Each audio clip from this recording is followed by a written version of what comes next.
मित्रों नमस्कार। हम आज चर्चा की सीरीज में बिंदु ला रहे हैं शिक्षा, और चूंकि पूर्व में भी शिक्षा पर बात कर चुके हैं, इसीलिए इसी बिंदु पर आगे क्रमशः अपने आप को बढ़ाते हुए और कुछ नए बिंदुओं पर चर्चा करना चाहेंगे। अभी पिछले दिनों हमने बात की थी शिक्षा के क्षेत्र में जो असमानताएं हैं, गरीब और अमीर की शिक्षा का जो स्टेटस बन चुका है, उस स्टेटस के अंतराल को दूर करने के लिए हमें किन किन व्यवस्थाओं पर बात करनी चाहिए, हम ऐसे कुछ बिंदुओं पर चर्चा कर रहे थे। आज हम उन्हीं बिंदुओं पर विद्यालयों का बाजारीकरण जो होता चला जा रहा है, लगातार इस पर हम बोल भी रहे हैं, अपनी बात रख रहे हैं और समाज तक अपनी बात पहुंचाने का प्रयास कर रहे हैं। ये जो बाजारीकरण की प्रक्रिया है, या ये कहें कि शिक्षा का लगातार जो महंगे महंगे या पूंजीपतियों के हाथ में जो शिक्षा की बागडोर पहुंचती चली जा रही है, इससे गरीब व्यक्तियों से शिक्षा दूर होती चली जा रही है। पूंजीपति स्कूलों के मालिक, कॉलेजों के मालिक बनते चले जा रहे हैं। सरकार का भी हस्तक्षेप उन पर नहीं हो पा रहा है। ऐसी व्यवस्था में गरीब के लिए नियम कानून कायदे ऐसे कुछ नहीं बन पा रहे हैं जिससे वो भी समान रूप से शिक्षा ग्रहण कर सके। हमारा यही एक उद्देश्य है कि भारत देश में शिक्षा में कभी असमानता नहीं हुई, लेकिन पिछले विगत दिनों से पूंजीपतियों के हाथ में शिक्षा की बागडोर पहुंच जाने से शिक्षा के क्षेत्र में भी सैकड़ों असमानताएं होती चली जा रही है, गरीब से शिक्षा दूर होती चली जा रही है। हम इन्हीं बिंदुओं को लगातार चर्चा का माध्यम बनाए हुए हैं, समाज को जागरूक करने का काम कर रहे हैं, बताने का प्रयास कर रहे हैं कि यह शिक्षा कैसे गरीब तक आसानी से पहुंचे। सरकार के द्वारा सबसे पहला विषय जो होना चाहिए, जो स्कूल कॉलेज के मालिक हैं, उन पर एक ऐसा कंट्रोल, एक ऐसा एक्ट बनाना चाहिए जिससे शिक्षा के माध्यम से वो जो वसूली करते हैं, जिसको कहते हैं फीस, मनमानी फीस ना बढ़ा पाए।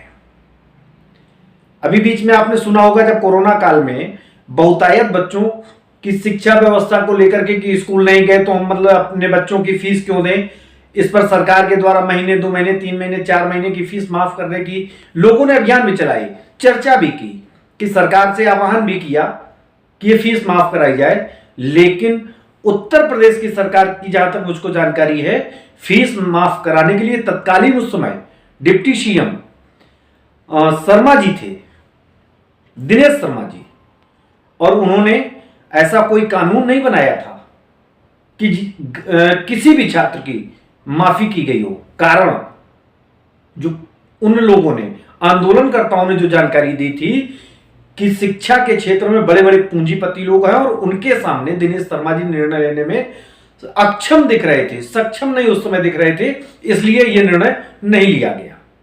यानी कि यह पक्ष भी पूंजीपतियों के हाथ में चला गया, स्कूल मालिकों के हाथ में चला गया। हालांकि 1, 2 महीने, 4 महीने, 6 महीने हमारा विषय वो है नहीं, निर्णय नहीं लिया, क्यों नहीं लिया, ये हमारा विषय भी नहीं था। विषय हमारा यह है कि जो ये स्कूल वाले मनमाने रूप में फीस की बढ़ोतरी कर देते हैं, इस पर अंकुश लगाया जाए। शिक्षा के क्षेत्र में सस्ती शिक्षा और आसान शिक्षा जितनी होगी, उतनी ही सुलभ और सरल रूप में गरीबों तक पहुंचने की व्यवस्था बनेगी। गरीब छात्र भी उस शिक्षा को ग्रहण कर पाएंगे। सुलभ और सरल हमने इसलिए बोला क्योंकि किसी भी गरीब के यहां पर लाखों रुपए महीने की इनकम नहीं होती है, लेकिन बहुतायत कॉलेज ऐसे हैं जहां पर 25,000, 30,000 रुपए महीने की फीस ली जा रही है। क्या उनमें गरीब किसान, कमजोर, पिछड़ा या किसी भी प्रकार से जो आर्थिक रूप में कमजोर है, उनके बच्चे वहां पर पढ़ पाएंगे? नहीं पढ़ पा रहे हैं। और इसीलिए मुझको बार बार बोलना पड़ रहा है, राष्ट्रीय युवा महासभा का मूल बिंदु शिक्षा है। अगर हर व्यक्ति भारत देश का शिक्षा के प्रति जागरूक हो जाए, उनके बच्चे आसानी से शिक्षा ग्रहण कर सके, तो भारत देश की तरक्की कोई रोक नहीं सकता है। भारत देश से डॉक्टर, इंजीनियर, ना जाने कितने प्रकार के और अच्छे अच्छे डॉक्टर विदेशों में सेवाएं दे रहे हैं, वो उसी शिक्षा का माध्यम है। लेकिन वो चंद लोग हैं। अगर ऐसी ही प्रतिभाएं भारत में हर हाथ में, भारत सरकार हर हाथ में किताब उपलब्ध कराने का काम करे, तो ऐसी ना जाने कितनी प्रतिभाएं भारत देश का नाम रोशन करेंगी। हमारे यहां प्रतिभाओं की कमी नहीं है, संसाधनों की कमी है। और संसाधन अगर हैं भी तो उनका सरलीकरण नहीं है जो आसानी से हर व्यक्ति तक पहुंच जाए। उनमें नियम, कायदे, कानून और पूंजीपतियों का बोलबाला इतना है कि वहां पर गरीब और मजदूर और प्रतिभावान छात्र वहां पर पहुंच नहीं पा रहा है। इसलिए सरकार से निवेदन है कि इसमें सुधार करने का प्रयास करें। लगातार राष्ट्रीय युवा महासभा संगठन के द्वारा यह आह्वान किया जा रहा है, सरकार से मांग की जा रही है कि ऐसी व्यवस्था बनाई जाए जिससे गरीब और आम व्यक्ति का बच्चा आसानी से और अच्छी शिक्षा प्राप्त कर सके। उत्तर प्रदेश में बहुतायत ऐसे प्राइमरी विद्यालय भी देखने को मिल जाएंगे जो कुछ तो आदर्श हैं, लेकिन वहीं कुछ अध्यापकों की मक्कारी के कारण प्राइमरी और प्राथमिक विद्यालयों की हालत खराब होती जा रही है। वो सरकार की कमी हम नहीं मानते हैं, लेकिन सरकार की कमी केवल इतनी है कि उन पर अंकुश नहीं लगा पा रहे, उनको दंड नहीं दिया जा रहा है। और जब एक को दंड नहीं मिलता है तो ऐसी बार बार पुनरावृत्ति होती है और वो पुनरावृत्ति का विस्तार होता है। 1 से 2, 2 से 4, इनकी संख्या बढ़ती जा रही है। और यही कारण है कि प्राइमरी की शिक्षा कमजोर होती जा रही है। अगर इन पर दंडनीय सरकार की व्यवस्था हो जाए, सरकार इनको दंडित करने लगे, अधिकारी को मतलब जो दंडित करने लगे, जिम्मेदारी तय कर दी जाए, तो निश्चित रूप से प्राइमरी विद्यालयों की व्यवस्था में सुधार आएगा। और अगर प्राइमरी विद्यालय ही सुधर जाए, अच्छे तरीके से काम करने लगे, आदर्श के रूप में प्रस्तुत हों, तो भी गरीब के लिए आसानी हो जाएगी, कमजोर वर्ग के लिए आसान हो जाएगा। वो अपने बच्चों को अच्छी शिक्षा देने में सक्षम हो जाएंगे। क्योंकि बेस ही जब कमजोर है तो उच्च शिक्षा तक वो पहुंच नहीं पाते हैं, मजबूरी में उन्हें मजदूरी करनी पड़ती है। और राष्ट्रीय युवा महासभा का एक सक्षम रूप से नारा है कि हम हर गरीब बच्चे को प्रयास करेंगे कि उसे आसान और सरल शिक्षा की व्यवस्था मुहैया कराई जाए। हम सरकार से बार बार इसलिए मांग कर रहे हैं कि अपने नियमों में सुधार करें और अपनी व्यवस्था में परिवर्तन करें।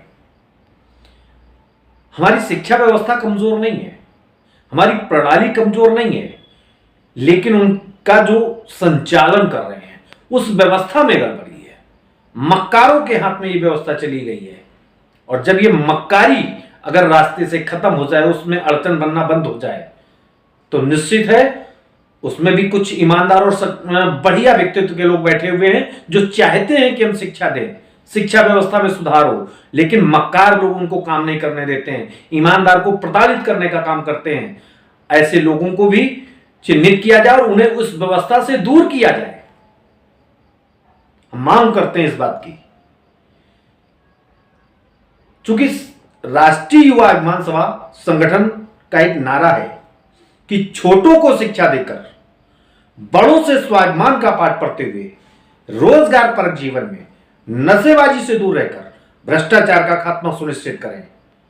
हम इसी अपनी जो पंच लाइन हमारी है, हम इसी पर और हमारा संगठन इसी पर कार्य कर रहा है कि छोटों को शिक्षा देकर बड़े बुजुर्गों से स्वाभिमान का पाठ पढ़ते हुए, संस्कृति का पाठ पढ़ते हुए, रोजगार परक जीवन में नशेबाजी से दूर रहकर भ्रष्टाचार का खात्मा सुनिश्चित करें, भ्रष्टाचार का विरोध करें।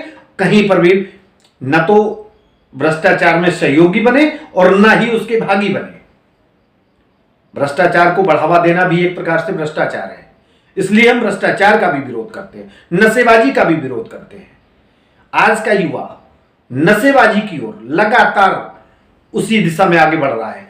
और उसका कारण है चूंकि उसको रोजगार नहीं, काम नहीं है, काम नहीं है, इसलिए वो अपनी फ्रस्ट्रेशन मिटाने के लिए, अपने आप को कुछ मानसिक विक्षिप्तता से दूर रखने के लिए वो शायद नशेबाजी की ओर भी मतलब जो है मुखार हो रहा है। ऐसी व्यवस्था से बचाव के लिए सरकार रोजगार का भी इंतजाम करे। लगातार बेरोजगारी की दर बढ़ती चली जा रही है। अधिकारी कर्मचारी जो भी सरकारी व्यवस्था में बैठे हुए हैं, भ्रष्टाचार में कंठ तक डूबे हुए हैं, गले तक डूबे हुए हैं। लेकिन खैर, हमारा आज का मूल बिंदु है शिक्षा। शिक्षा के क्षेत्र में असमानताओं को दूर किया जाए। जो उच्च विद्यालय, बढ़िया महंगे विद्यालय, उनमें सिलेबस अलग। कोई कह रहा है कि हम आईसीएससी बोर्ड में है, आईसीएससी बोर्ड से मतलब जो एफिलिएशन लिए हुए इसलिए हमारे यहाँ ये किताबें चलेंगी। कोई कह रहा है आईसीएससी बोर्ड से एफिलिएटेड है इसलिए हमारे यहाँ ये किताबें चलेंगी। कोई यूपी बोर्ड, कोई तरह तरह के बोर्ड हैं। लेकिन इस व्यवस्था में पिस रहा है केवल छात्र, और मध्यम वर्गीय छात्र ना उच्च में आता है और ना ही वो निम्न में है। वो अपनी व्यवस्था किसी भी तरीके से भूखा रहकर अपने बच्चे को पढ़ाने का प्रयास करता है। इसलिए उस बच्चे के प्रति हम निवेदन करते हैं सरकार से कि सिलेबस समान होना चाहिए, ताकि एक घर में अगर 3 बच्चे हैं तो कम से कम क्रमशः किताबें तो यूज कर सकें। लेकिन सरकार के द्वारा इन सब बिंदुओं पर अभी तक कोई प्रयास नहीं किया गया, ना ही कोई ऐसा कानून बनाया गया है कि सरकार फीस पर कंट्रोल कर सके, सरकार सिलेबस पर ध्यान दे। समान सिलेबस, आप चाहे जैसा सिलेबस तैयार करें, हमारा वो पैटर्न नहीं है, लेकिन वही जो एक विद्यालय में चले वही सारे विद्यालयों में समान कक्षा में समान सिलेबस। कक्षा कोई भी हो, बोर्ड कोई भी हो, सिलेबस समान होना चाहिए। इन्हीं बिंदुओं के साथ आज की वार्ता को हम समाप्त